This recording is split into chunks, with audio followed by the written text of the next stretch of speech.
Hello, and welcome to the Fire Chief Podcast, the only podcast dedicated to the Chief Medical Officer. I'm your host, Lee Scheinbart, and this podcast features stories and wisdom from the best CMOs in healthcare. These leaders face the toughest challenges in healthcare right now, and they will share with you their insights about how they do that. Today, our guest is Dr. Chris Chisholm, the Chief Medical Officer of the Providence, Swedish Central Service Area in Seattle, Washington. Dr. Chisholm was raised in Escondido, California, just north of San Diego, and he attended Bethel University in St. Paul, Minnesota, where he earned his undergraduate degree before enrolling at St. Louis University in Missouri, where he earned his medical degree. From there, Chris went to fulfill his emergency medicine residency at the Navy Medical Center in San Diego, California, and later a fellowship in cardiovascular emergencies at Stanford University in Palo Alto. Dr. Chisholm also has earned a master's in health service research at Stanford, along with an MBA from the University of Tennessee, and he is a certified physician executive as bestowed by the American Association for Physician Leadership. Chris, welcome to the show. Yeah, thanks. I appreciate it. And thanks for listing out all those titles, because I want to at least appear smart before I talk and ruin it. Hey, we can add more just for fun if you want to. Next time. Well, the funny thing is I went to a conference one time and I didn't know any better, but I put down all the different things on that. And so it all ended up on my badge, and I was the only one. Everybody else had like Chris or Bob or Jenny. And I'm like, So before we get too far, let's establish a couple more things. We first met at a meeting in San Diego, I believe a few years ago, and that you were new to the CMO role at that time when you and I first met face-to-face. Does that sound right to you? New to it as a civilian. I had been doing it in the Navy for 5 years. But did it not feel like a different environment, though, than the Navy, or similar? No, I think they're similar. I mean, some of the finances are different, but as far as the fires and the personalities, I think that's universal. That is true. I've heard that from many chief medical officers. So you must be doing okay. And now here you are, a guest on the show. So you've lived to tell your story, and we'll get to your story and your journey in just a minute. But we do have a couple of mutual friends and acquaintances, some within the Providence system and some outside. And in fact, we were talking earlier, you were just in Dallas and met with some of our CMO friends like Dr. Rex Hoffman. Yep. Yeah. How was the meeting? Evans, yeah. It was good. I thought it was good. I think that meeting is definitely a vendor strong meeting. Like, you're there for vendor interaction. But I thought the discussions and the round tables were really good. And, it's funny because I gave a talk, and then everybody's like, well, how did it go? I'm like, I don't know. Nobody walks up to you after a talk and says, you know what, you wasted an hour of my life that I'll never get back. So I don't know. I guess it went okay, but I enjoyed it. So you're right. People are a little conflict averse, especially physicians, but they'll troll you on social media and they'll be like, that was awful. Don't ever that. So it'll come back to you. You probably did a great job. So, did you make any new CMO friends while you were out there? I met a few folks. Really, though, it was kind of touching base with some of the folks that I had already known and were actually in our system, and so Rex, who's down South Providence. It's always good to meet other people in our role. That's, I think, the origin of this podcast is because we don't have a good way of connecting with each other and hearing some of the things about our role and what we might learn from each other. And so with that, let's tell our listeners a little bit about your journey to becoming a chief medical officer. And you take us back to the Cardiovascular Emergencies Fellowship. And from there, you journeyed to become a chief medical officer. So tell us about that. Yeah, no, so in the Navy, if you want to make rank, in the Navy, you want to make rank. And I wanted to be a Navy captain, which is a 06, and you got to take on different administrative jobs at some point if you want to do it. And I'm an ER doc, so it was funny because I talked to my ER administrators, and I'm like, hey, what's the next big ER job coming up? They're like, doesn't look good. Looks like you're going to have to go find something else in the Navy to do to make captain. I'm like, well, that's a great pep talk. so from that, I knew some folks that were in the primary care business. And so we had branch medical clinics in San Diego. And I asked and I ran to see if I could be the director for one of our branch medical dental clinics. And lo and behold, they were willing to let an ER doctor do that. So I ran one medical dental clinic, and then we ended up doing really well. And so I ended up being the director for all the medical dental clinics in San Diego. And then that's how I kind of got into the admin part. It was kind of a bug. You don't like, most doctors don't, I don't know, not all of us go into medical school thinking we're going to be administrators, and you don't know you like it until you do it. And then you're like, wait a minute, this isn't so. I used to think these people were the problem. And then you're like, well, wait, I can do this better because they are the problem and I can solve it. And then it's like Darth Vader, right? Then like one day you look down at your hand, you're like, it's mechanical. That is so true. And I'm at a medical school these days, having survived my years as a chief medical officer. And students do ask me about that life, but to your point, none of them actually want to be in medical school in order to become like us, but they're open to it. So at least we're creating a new generation of problem solvers and mechanical handed Darth Vader people. So, but I think it's a good thing though, Lee, yes. Because I think, you don't want somebody whose whole goal is to not be in medicine, right? You want somebody whose first love is medicine, and then their second love is, I could do this, and I think I can make it better. You want a bit of a reluctant leader, right? You want somebody who's not dying to get to the C-suite, but when they get there, they still have a heart for what they're doing, and I think that's key. I love the notion that you just wanted to make rank, but you were darn good in the clinic, so no good deed goes unpunished, and off you were to the races. So continue how it evolved and how you ended up at Providence. So then from there, I ended up being the next job, and so the Navy's great. Like that, if you know what you get for winning the Python contest, you get more pie. So I was sent to be the executive officer or the COO of our trauma hospital in southern Kandahar, Role 3 Trauma Hospital, which is in the southern part of the country. And so in 2017, I did that for 6 months. That went well. Came back and they said, hey, we need a CMO for Balboa Naval Hospital. So I was lucky enough to get that opportunity. And then my last year and a half in the Navy was as the CMO of the Pacific. So all the hospitals west of the Mississippi, and actually they all worked directly for their CO, but we had a consortium of CMOs that worked around the Pacific, and that was right around COVID. So that was the beginning of COVID, was my last year in the Navy. And then when I retired, there was an opportunity to come be the CMO at First Hill. So in Swedish system, a CMO at First Hill, it's like 700 licensed bed hospital. And of course. So we moved my family up here. My kids were both in high school, so they still are thankful for me doing that to them. Sarcasm.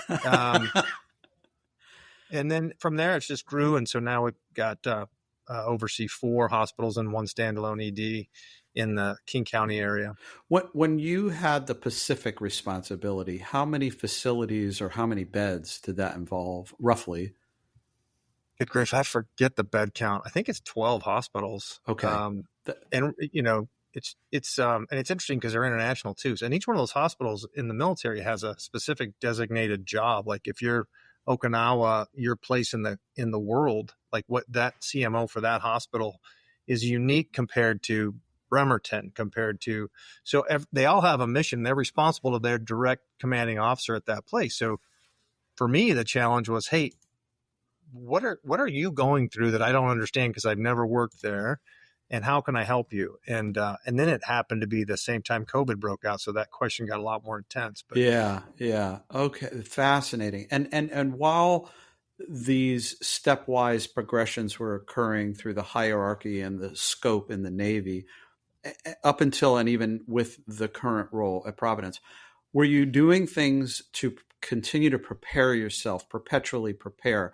What were you doing or not doing or learning? And I'm really specific. I want to let our listeners know, how do people prepare to become or be a better chief medical officer? That's a great, I read that's a question I think has got a lot of, there's 1,000 different ways to do it, right? Like, it's like when it's even, Lee, like if you ask 10 CMOs what they do, you're going to get 10 different answers. Because I think depending on the hospital you're at, the payer mix, the type of hospital, you're going to see their jobs are slightly different. We're a lot of quality safety, but I think for me it was being open to every time I was in a new situation, just learning as much as I could. Like, you can go get degrees and stuff, but really sponging up as much as you can. So my time in the branch clinics, understanding HEDIS and third next available, and what it's like for the hospital to be the person sending us work instead of, wondering why they're not seeing our patients, and being able to, what is the way to get more access for mammography in a clinic, or how important dental is to your world. I just think every time you're like in Kandahar, like having the facilities piece, like all of a sudden, like, you don't need me to be a doctor, but hey, Chris, we're having difficulty with our sterilizers, and we're the only trauma hospital in the southern half of in a war zone. Luckily, we were able to get out of some tight spots, but hey, what do you do when you have a facilities issue? I'm learning how facilities work and how different folks, how you solve a problem in those different areas. And I think that was, and then keeping people's, the OJT of keeping people's morale up, or at least trying to keep people's morale up in the middle of these very difficult times. I think anybody who's been in any kind of administrative or leadership role through COVID can relate to that, which is, we got a tough job to do. How do I get you to still be happy coming to work? Yes, the on-the-job training, and a couple of our guests have reflected on that, and that has to be one of the most important preparatory skills that a chief medical officer will use. And there is nothing better than going down to SPD where your sterilization is, or going, and some of our folks are not emergency room physicians, never trained in the emergency room, and they don't know how it works. So you got to go down there and watch it and listen and learn. And fortunately, because of our education and our residency, we are capable of looking at processes, using sterilization as an example, and coming up with solutions. We're trained for that. It's not like we just went off to become an accountant and a healthcare administrator. We actually understand what's going on. And I cannot emphasize enough that if you feel like you don't know something, then be humble and go learn about it. And you will be able to learn about it. And that is part of our responsibility as a chief medical officer, right? No, I love your point there. And I guess the thing that I would emphasize too is that any crisis that you're putting out is, if you don't already understand it, is a great opportunity to learn. And it also helps you. So as the chief medical officer, if somebody's having a problem and you take the time to go learn it, you're building political capital that you can spend later on something else that you might need. But the fact that you cared enough to see what their workspace looked like, I think it's the perfect mix of, you're learning, you got to solve the problem anyways. And you get buy-in from the team, the frontline people. So most of the time they know the answer. They're just looking for somebody to grant them the authority or break down the barrier to get it done. And so I totally agree with you. Okay. So, all right. So we understand how you got there. And as you look at what you've accomplished, and you have a successful career, and hopefully for many more years to come. Yeah, so let's cross our fingers on that. Step back and consider the following. If I were to have gone to any of the naval bases or your current workplace and speak to your coworkers, how might they describe you to me? What do you think they observe about you? It would be, the interesting study would be for me to tell you this, and then you go find out. Yeah, so well, I booked my plane ticket a long time ago, so we're going to find out. What I think and what they think might be different. My hope would be that they, optimism, good listener, and a cheerleader. I've been called a cheerleader a lot, and it used to frustrate me. I'm like, I'm more than a cheerleader. I'm actually helping solve problems. Like I actually help solve problems, right? And then I realized it was, we do so much of our work as CMO is influence, right? And, there's tons of books and people's experience too, like how much you can get out of people when you're admonishing, and how much you can get out of them when you're praising. And I think So the cheerleader thing has grown on me. It's not like at first I'm like, I actually do something. I don't just root for you, but it's a title that I've grown to appreciate, and listening. And I think being optimistic, there's plenty of pessimism out there. Find a way to be optimistic. And I hope people see me as optimistic. I love everything that you said, and I'll find out when I land in Seattle and get to the hospital. Well, if you tell me who it is, I can lay some money out first and see if we can get through that. But listen. So I was handed case management in the midst of my career. Do you oversee case management? Is that your scope of responsibility? I wouldn't say directly, but I spent a lot of time like I was working with. They call me in for everything. Yes, so. And that is a natural thing in like the so-called dotted line or other duties as assigned, and they see you as a partner in the work that needs to get done. Well, so I was handed case management because nobody else could seem to figure out why case management struggled.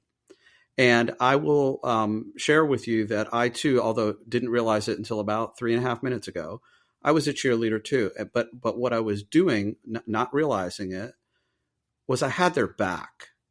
And sometimes leadership is having somebody's back so that they feel that they can go ahead and do something that otherwise they might have been reluctant, scared, unsure.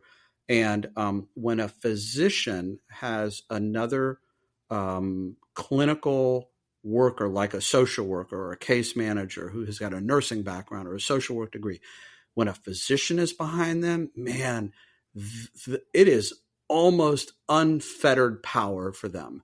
And it is great. And things happen because they can say, well, Dr. Scheinbart said, or what, maybe you should go talk to Dr. Scheinbart. Before then, they would be like, oh, okay, sorry, Dr. Ross. Sorry, Dr. Thompson.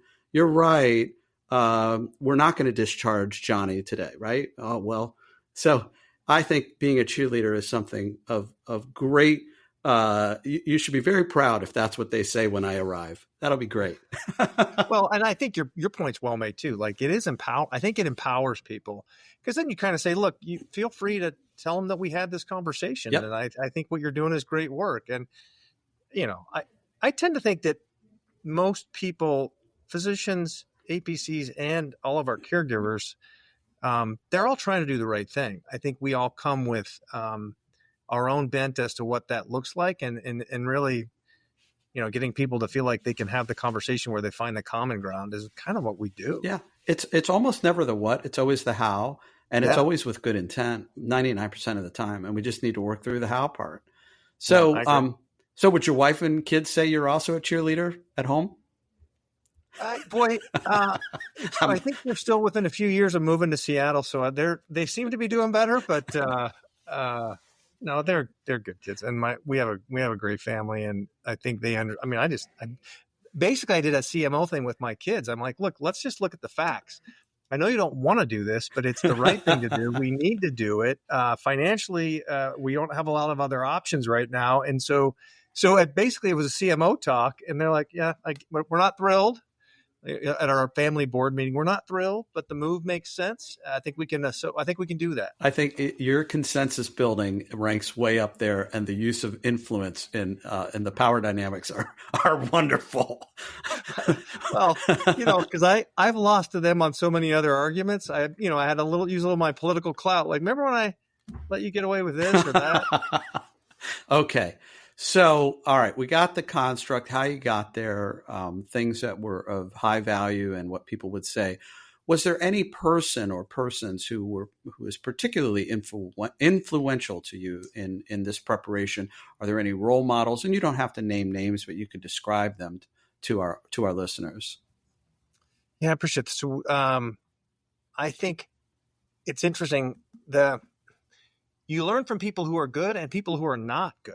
So I had some leaders who I'm like, I can see how this is, and they meant well, right? Like I can be thankful that I don't think I had any truly nefarious people that I followed. I did have some people who probably didn't come across or weren't as effective as they thought they were because of the way they did it. So in that sense, I learned from some of my leaders that way. And then some of the folks that I learned the most from, I had a string of female XOs and COs that were really good at managing tough situations. And I didn't realize it till, and actually my boss now is Dr. Waco, Elizabeth Waco. It's just have a command of the room that I always admired. And I think I don't know why that is, but I think the female leadership part is kind of, there's three or four folks in a row. Like it just was, and it just happened. But I've been really impressed. I think the style that these women used to manage situations was a little different, as far as being patient, firm, and focused, and really try and emulate that, as far as when I think back of the leaders that I had. And then, it's not just those folks, but I think as I look back over the past 5 to 10 years, I think those 3 or 4 folks really had the most influence, including Elizabeth, who's my current boss. That is really important, and maybe a full topic for another show. I was embarrassed when I realized that it had taken me weeks to interview a woman chief medical officer, because more than 50% of the students in medical school are women. And it began probably back when you and I were in school, that trend to open the experience of who students can and should be. And they're great leaders. And we don't have enough women chief medical officers, and we surely don't have enough women physician CEOs. Only about 5 to 6% of hospital-based health systems are physicians. And I can't even begin to guess how few of them are women. And they bring exactly what you described, a different set of management skills that might be both innate and learned, that are a great balance for those of us who have had different role models, and we can role model for each other, and the dynamic that presents is all for the benefit of the healthcare and the patients. I am absolutely convinced of that. I am too. And I guess it's just kind of gelled recently, that because somebody at that convention we were just at, that event we were just at, is a female CMO leader in actually a nearby area.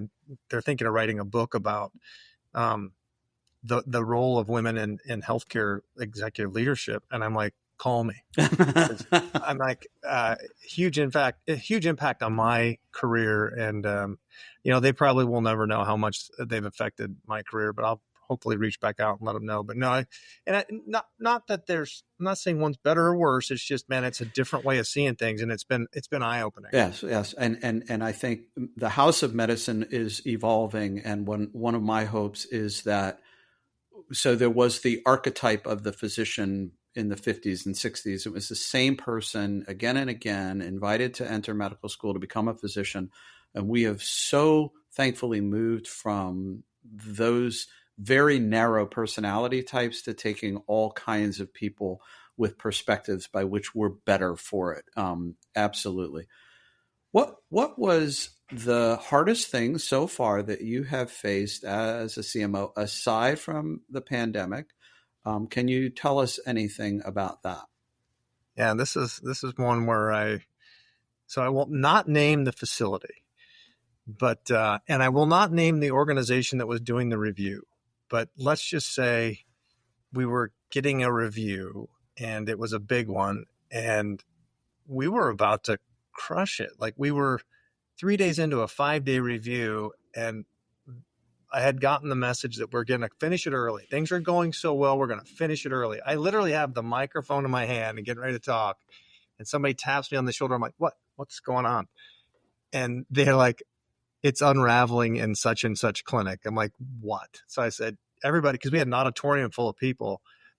I said, just hold on a second. Let me go find out. So we had, I guess I could say this. We had not before been looked at for dental. Like, dental was now on the agenda, and it had not been in the past. And God love my dentist, but the concept that the mouth is not a sterile place is not a discussion topic that anybody in an accreditation body wants to hear. And you can only imagine how the answers, like, these are truthful answers, and they're not wrong. But if you have not gone through being accredited before, and it's a bit of a dance. Like they're asking you a question. This is what they're trying to get at. Right. But if you've never done the dance and you're just giving straight, honest answers, you're not wrong, but you're not right. And so that thing just came unglued, and we spent 6 months trying to solve that problem. I will say it was also probably one of the highlights, because at the end of the 6 months, we were not just audit ready. We were top rated. We got a lot of kudos for the work that went into that. But man, that was a tough 6 months, because basically we had to explain to a whole service line how these accreditation things go and what you need to do and the standards that are set. They were actually probably meeting most of the standards, and the stuff that they're like, well, that doesn't make sense. We shouldn't have to do that. I'm like, there's 90% that you should do. Then there's 10% where I don't really care whether you think you should do it or not. We're doing it because somebody somewhere told this group that we need to do it. So let's do it. I didn't say it exactly like that, but you get my point. Like anybody who's been through these reviews, you know what I'm talking about. Yeah. Both sides were right, but it is, we had one reviewer at one of our institutions say, look, here's how this is going to go today. Well, I should preface with a remarkable story. So at a different facility where I was also a physician executive, first time CEO of the facility, first time receiving a joint commission survey for the entire facility. And the surveyors gave the CEO, like, would you like to make any opening remarks, sir? And he says, absolutely. This is going to be the first hospital that you ever survey where you will find 0 findings. 0. I promise you. I couldn't get under that desk fast enough. Oh. And they were calm, cool, collected. They were like, well, thank you, Mr. So-and-so. And they turned to the next person and make sure we all got our introductions and everybody had a chance to say something like, very excited to have you here. I hope I learn a lot from you. I hope you show me things that I wasn't thinking about and prepare me for the next survey. Like that's right. Somebody who knows what to say. It's like you don't say, hey, it looks like things are quiet in the ER. Yeah. These are just things you don't say. So this is at a time when Joint Commission was shifting to their so-called safer matrix.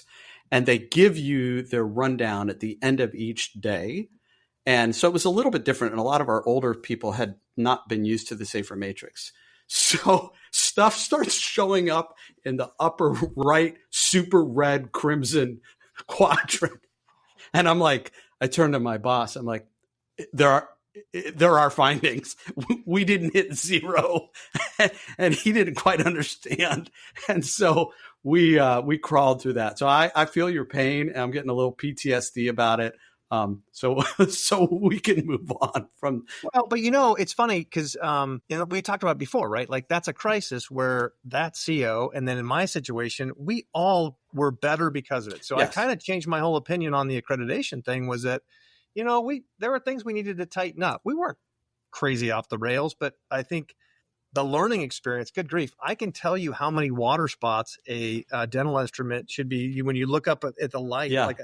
Like stuff that you would never have known before. Have you ever looked up inside the water and ice dispenser in the little, break area, or what you're serving your patients when they want a glass of water? It's disgusting.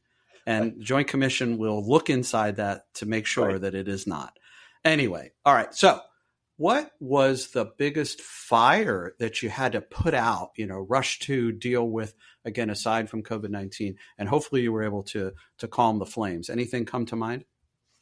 I think that the biggest fire that it was recently. It was I'm sure you went through it. Remember when the computers all went down? I'm trying to remember what the name of that thing was. So we had the Change Healthcare last year, the year before. Yeah, like last fall. Yeah. So I was on. We have a medical officer of the day, a mood. So the doc, and that happened to be on that night. And Epic's down. I'm like, okay, that always happens. And this, it was like at 1 a.m. I'm like, seriously, call me at 2. And if it's not back up again, and they're like, no, I think this is a big deal. I'm like, I don't know. It's always a big deal. Go to downtime precautions and stuff like that. 2:30 rolls around. They're like, Chris, we told you this was I'm like, all right. So we start firing it up. And then that thing went on and on and on. And I have, again, sometimes in these crisis situations, I think so. My role was come up with a cadence, a way to look at the problem, and then get the subject matter experts in there so that we're asking the same questions in a rhythm and a time and a way. So that was my role. What was impressive was the people the subject matter experts that actually stepped up and solved it. And we had multiple, really bright, I mean, as difficult as that was, hey, we don't have enough people over the weekend to come work on the IT piece. Volunteers showed up. Triple the number of people normally on. People volunteered to show up. Hey, those folks couldn't get to, let's say they needed to get to 100 computers. They got to like 250. We still don't have enough. Oh, don't worry. The team that comes in Monday has already figured out how to do the troubleshooting by watching the other people do it. And they've already got their computers up and running in their own clinics and stuff we didn't even ask people to do. So, I guess I can't really say that I put the fire out. My job was to, remain calm and look, find your exits, but I think sometimes as a CMO, as a cheerleader, your job is, hey, let me help just build a framework that we can have people fill in with their subject matter expertise. And I think, and then I went for like 24 hours straight. So I had to hand off at some point to somebody else doing it. But all of our leaders that stepped in did a phenomenal job. And then all of our frontline caregivers really stepped up, and we had a disruption, but it could have been so much worse. But I think what you highlight is one of the most important leadership tools that, and I get on my soapbox about this, but it's something because I think that the vast majority of non-physician leaders, they don't understand. You are an emergency medicine trained physician. You actually have extra training in cardiovascular emergencies. The first thing you do is check your own pulse, and you bring calm into the chaos. That is a leader tool, and it is drilled into you as a physician, and it is irreplaceable. And if not trained in it, things could go really bad really quickly. So you clearly have great people around you, but you didn't have to micromanage what they needed to do.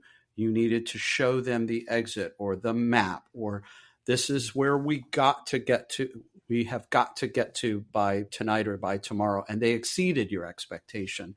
The leader responsibility of calm into chaos cannot be understated. And it's specifically that physicians are trained to deal with it. And I don't care whether you're an emergency medicine physician or an obstetrician or a pediatrician. At some point in your training, you went through this notion of how to do it. And which is why I want to advocate for more women in medicine, in leadership roles, more CMOs become CEOs, so on and so forth. But that's aspirational. And we won't accomplish that on the podcast. But your insights are spot on, and I agree with you. What's the hardest aspect for you personally of being a chief medical officer, of the job, the role, the work that you do? What's the hardest thing for you? Yeah, that's the one that I think it's lack of control. So when you're, I can only speak for my specialty, but I'd walk into a shift. I had 8 to 12 beds and phenomenal staff, and I knew what was going on each one of those. I knew when they were coming, when they were going, and what our map was, and I could personally drive that. Not by myself, but as a team, we could drive to a solution. As a CMO, we're part of everything, but we are directly owners of very few things. Like even the quality safety, which is our calling card, right? Like CMOs are quality safety, but nurses run the floors. Mm-hmm. We are tenants on their turf. So quality safety is part of melding with that team, and so you have to kind of influence. And I think, in many ways, it's great to be doing get to be an opinion on everything. But in some ways, it's frustrating because you also have to because if the team succeeds, you have to be part of the success. You get to be part of the success, but but then when it doesn't succeed, you're also part of that. I think the control piece of, there are things that if I could just tell people what to do and they would do it. But quite honestly, I've also learned that if in the instances where I just get to tell people what to do, it doesn't always go well either. Mm-hmm, So mm-hmm. I think the matrix part of being a CMO is the most frustrating and probably the best thing too. Like you have to learn how to draw the best out of others, and not be completely self-sufficient and do it all yourself. But then the flip side is you are not self-sufficient and you can't do everything yourself. And listen, Chris, I appreciate you opening up about that, because you're speaking from the heart. It comes across loud and clear, but it's also to the point about physician readiness and physician training in a crisis, small, medium, big. Because we are trained to be autonomous actors in an ambiguous world of illness, disease, social circumstances. Somebody rolls in off the rig, on the gurney, in front of you, not able to verbalize. There's a lot of ambiguity there. And you are trained to take total ownership and total control of something that is otherwise, for the average person, completely beyond their skill set. And so when we walk into an executive role, what do we find out in our first meeting? We don't have any control. We don't know anything. We don't have any authority. And these guys and gals have 25 years on us about consensus building, like your family boardroom meeting. Let's map this out. Let's look at the pros and cons. The doctor doesn't have time with that unconscious patient to stand back. Well, how do we all see this? And do we all agree there's a patient on the gurney? Like, we can't do that. But as a physician executive, that may be one of the hardest challenges to learn in the role and watch other people's modeled behavior so we can adapt to that. What do you think about that? I think you're spot on. And I would add to it, too, that our docs and APCs expect us to do that because they know that they can't be in the room. And so what I've learned is they don't want me to go in, demand it be my way, and fail. I'll hear, I'm glad you go to those meetings because I couldn't take it. And what I hear from that is, if, I'm going to go in there and throw a fit, Chris, I need you to go in there and be more diplomatic. And so I'm like, so in my heart, I want to throw a fit, but I know that they don't really want me to come do that. They want me to come in and be diplomatic and try and use the matrix to win hearts and minds. Yeah.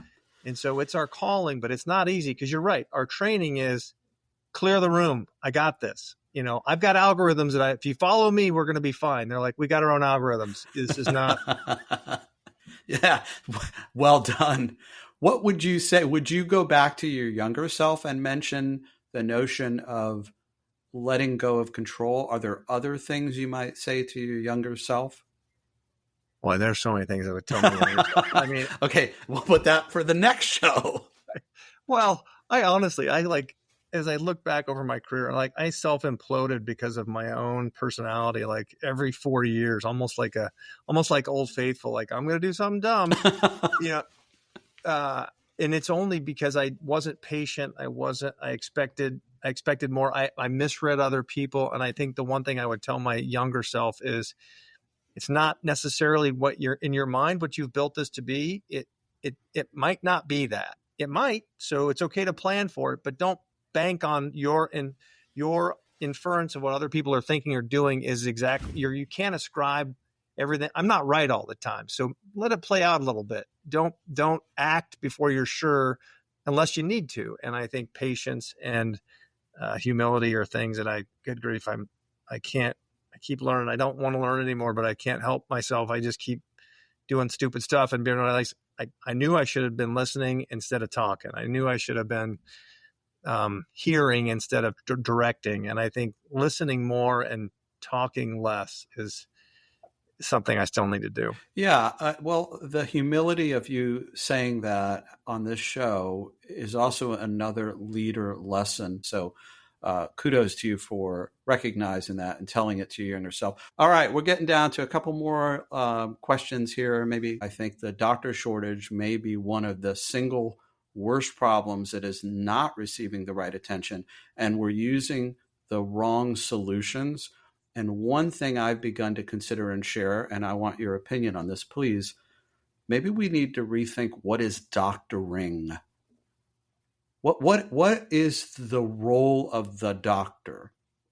And if we understand that, and if AI is a tool like a stethoscope to help me look at an ECG or look for that stroke, if it's a type of modality to make us better at our skills, fine. But if it cleans up the garbage, maybe we shouldn't have the garbage in the first place and allow the doctoring to occur. So any thoughts on the matter? I think you're right. I think doctoring is going to have to change. And part of that, as you were speaking, it was kind of clicking with me, but, patient's expectation. So I think we're not going to, the fact that we won't have as many doctors and APCs around to cover the call and to be that in person, that's going to happen whether we want it or not. How do we get the patients and the people that we care about, and we all care deeply about our patient populations, how do we prepare them for the difference in what healthcare is going to be? Because there just won't be, there's going to have to be some AI. There's going to have to be less in person. There's going to have to be more virtual visits just by the nature of it. And their expectation of that is something that I worry about too. And it hit me when you were saying it, is that the doctoring will change, but I don't know that we have an option. Like if you've got 2 docs for 5 hospitals to cover call, then you're going to have 2 docs covering 5 hospitals. The patient experience is going to be different. How do we prepare them? Yeah. Yes. And having the old strategies, but see more patients really doesn't solve anything. So yeah. We get less doctors that way. Well, honestly, yeah. I'm more worried about retention. Like I've got doctors that'll come out and tell me that it's not about necessarily the money, it's the lifestyle. So the fact that we're adding on more hospitals for coverage, that is not a selling point. And, my biggest worry is attrition at this point. Yeah. I'm not even trying to get new. It's just losing the ones we got. Yeah. Yeah. Well, you are well equipped. You have excellent leadership skills. We teach this at AAPL, and you're hitting on all cylinders. So I want to be your cheerleader. I got your back. You're doing a great thing for the people in your community. And we need more physician leaders to continue to think about doctoring and looking at some of the real problems. That's the dumpster fire of healthcare today. Being a chief medical officer is just like being a firefighter. That's what my old boss used to tell me all the time when I complained about the things that I complained about. He said, look, you got to start by going to firefighting school. You got to train. You got to keep training. You'll drill. You put on that uniform. You go out and fight that fire just like you did as a medical student. Put on that white coat and go out and learn how to take care of a patient. And then one day somebody says, maybe you should be the squad leader or the captain of the firehouse, maybe the fire chief. And my boss told me, you'll never be a fire chief without first becoming a firefighter. Would you agree with that? 100%. I love that analogy. It's great. That's why it's called the Fire Chief Podcast, right. The only show dedicated to the chief medical officer. And that's what you have been listening to. And if you want to learn more about what it is like to be a CMO, if you want to be on the show, email me at leescheinbart@gmail.com or connect with me on LinkedIn. You can listen to the podcast on Apple and on Spotify, and you can watch the shows on YouTube. Our show's website is thefirechief.podbean.com. I love talking with CMOs from all over the United States. So please connect, leave your reviews and comments, and please share this with your colleagues. And in the words of Sergeant Phil Esterhaus, let's be careful out there today.